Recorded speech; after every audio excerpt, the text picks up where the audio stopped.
and his wife were going to be gone today. And usually he comes to me and asks me to teach the class while he's gone, but he failed to do so. And I didn't prepare at all. Amen. Didn't even think about it. We drove up out to the church here. My wife said, "Brother York's not here today. Are you teaching?" I said, "Not that I know of." Amen. So if anybody else has studied this lesson and want to teach it, that'll be fine with me. I don't see no volunteers. It's lonely at the top. I wonder if anybody's ever even read the lesson. I read it. Oh. It's lonely at the top, Pastor. Oh, Sister Norma, you might be. Praise the Lord. You might be the one who needs to teach. Well, we'll go over here in lesson 3 in our book.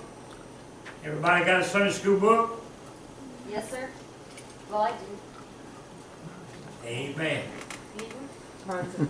Our lesson today is entitled, Israel Demands a King. We probably have heard that in the past, probably have heard ministers preach on it, teach on it a lot of times. So we'll kind of go over it this morning. And anybody needs a book, looks like Sister Noah's got some in her hand. I believe the ones are in the pulpit. My All apologies. right. See, because these are last season. March the 15th through the 21st. And our lesson is taken from 1 Samuel, chapter 8, verse 1. Of course, it goes to chapter 10, verse 27. And we'll probably not cover all of that. You probably have not read all of that. But we're going to talk a little bit about Israel's rebellious demands. It's lesson 3. Yeah. I got it. Lesson 3, if you have a book. And it came to pass, when Samuel was old, that he made his son judges over Israel. Then all the elders of Israel gathered themselves together and came to Samuel unto Ramah, and said unto him, Behold, thou art old, and thy sons will not, they don't walk in your ways. Now make us a king to judge us like all the nations. But the thing displeased Samuel. And when they said, Give us a king to judge us, Samuel prayed unto the Lord. And the Lord said unto Samuel, Hearken unto the voice of the people, in all that they say unto thee, for they have not rejected thee, but they have rejected me, that I should not reign over them. Nevertheless, the people refused to obey the voice of Samuel, and they said, Nay, but we will have a king over us. In verse 20, that we also may be like all the nations, and that one king may judge us, and go out before us, and fight our battle. So Israel had never had a king like other nations had. And Samuel happened to be the one that God had put in charge of Israel at this time. And Samuel knew how to pray and seek the Lord. Amen. And our lesson says that Samuel, his 2 sons, Joel and Abinah, chosen as men, did not line up with the hopes communicated by their names. Amen. So we begin to see that people were displeased, amen, with what was going on. Even God was displeased. Samuel was displeased. Amen. What Israel was wanting to do. Because they had never seen the rule of a king before. Other nations had, but not Israel. And sometimes people who are in charge or oversee things are not the approval of God. Amen. Amen. Not even in our day. Yep. You know, in our churches across the land. Not always is God pleased with what goes on in our churches. Yep. That's right. So it takes somebody to know how to pray and get a hold of God Amen. and be directed to the Lord. Now, Samuel was not for them bringing a king in. And he knew that God had not approved of it in the past. But the Bible said that Samuel went to the Lord in prayer. Amen. And he asked the Lord about this situation. And God said to Samuel, he said, Samuel, whatever the people desire, just hearken to their voice. What? Let them have their way, if that's what he wanted. Even though it's going to bring confusion, problems in the future. Amen. Sometimes God just lets the rings loose Yes. and lets us have our way. Amen. And we always get in trouble when we do. Yes, Oh, we yeah. do. Oh, yeah. Amen. How many times have we felt like that we do what ought to be done and God's approval is not on it, and we get ourselves in a problem, a situation? Yeah. Amen.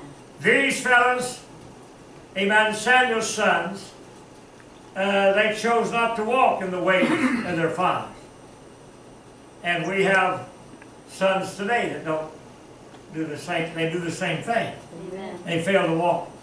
You as a parent may have taught your children the ways of serving the Lord, but that don't mean they're going to follow. That's right. Amen. They'll fall short. They've got their own ideals, their own ways, and we find it brings confusion and destruction.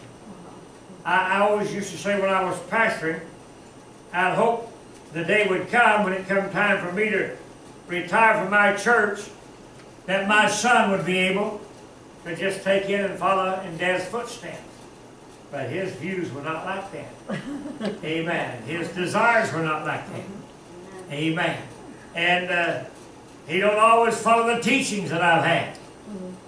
And but I'll tell you what, if we'll learn to be obedient, amen, to those who've taught us Amen. and helped us along the way, amen, we wouldn't be where we are today.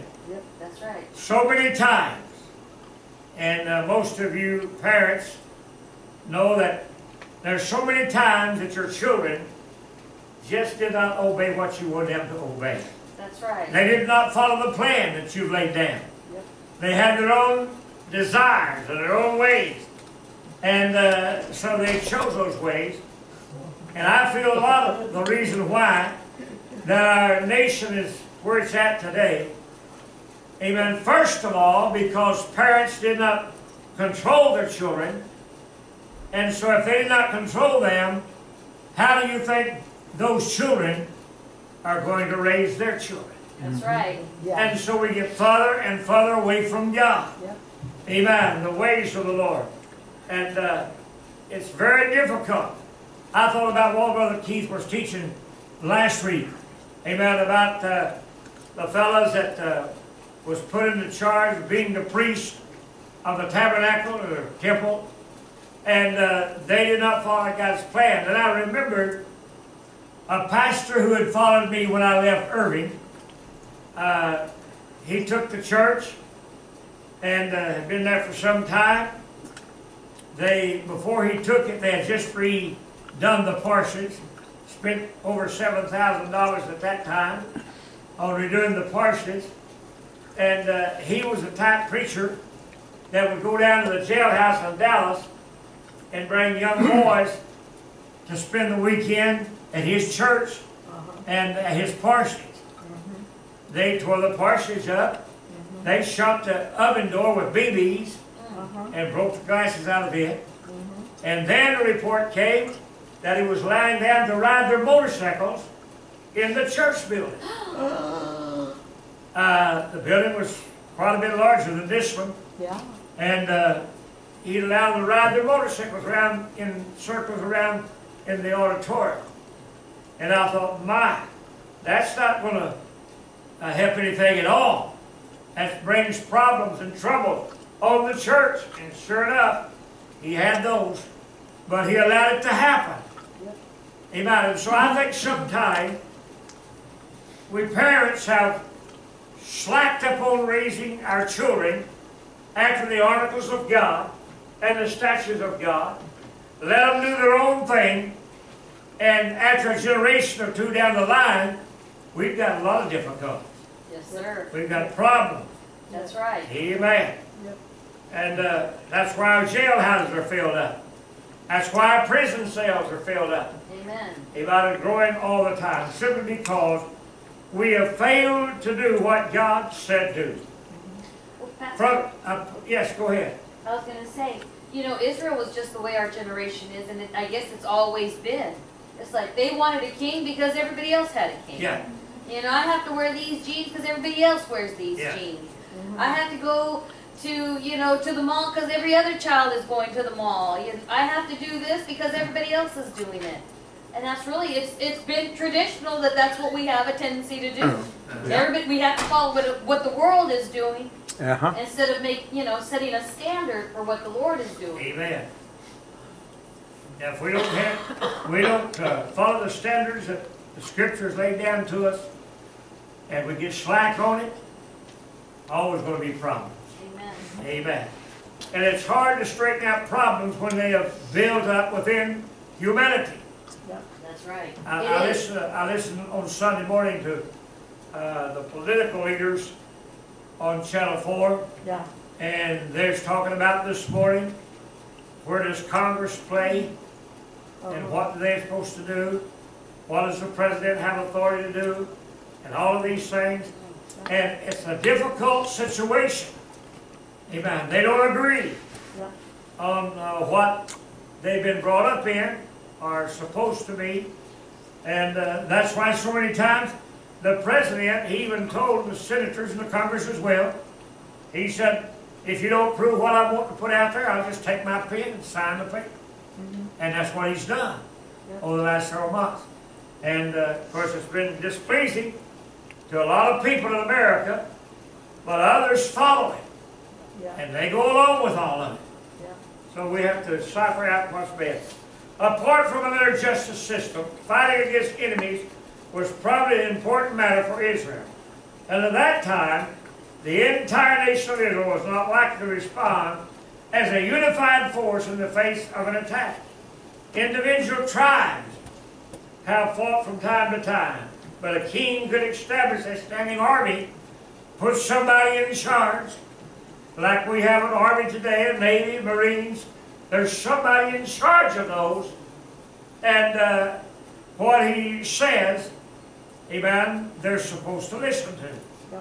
It's like Brother York was teaching a few Sundays ago.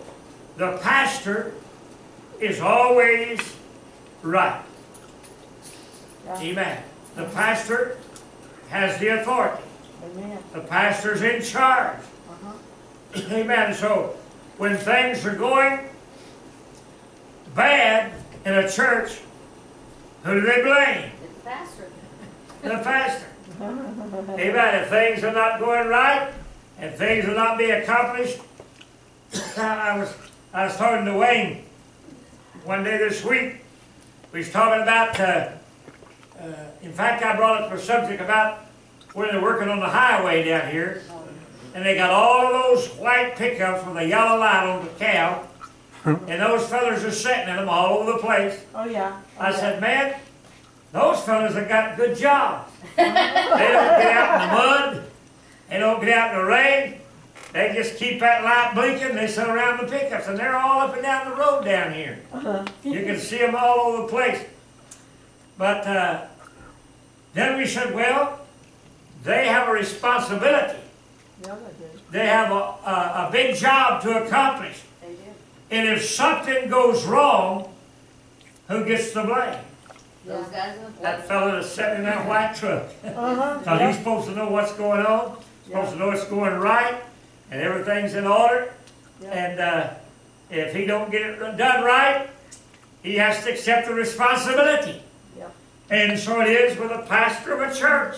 Amen. If things are not going well, amen, everybody wants to blame the leader.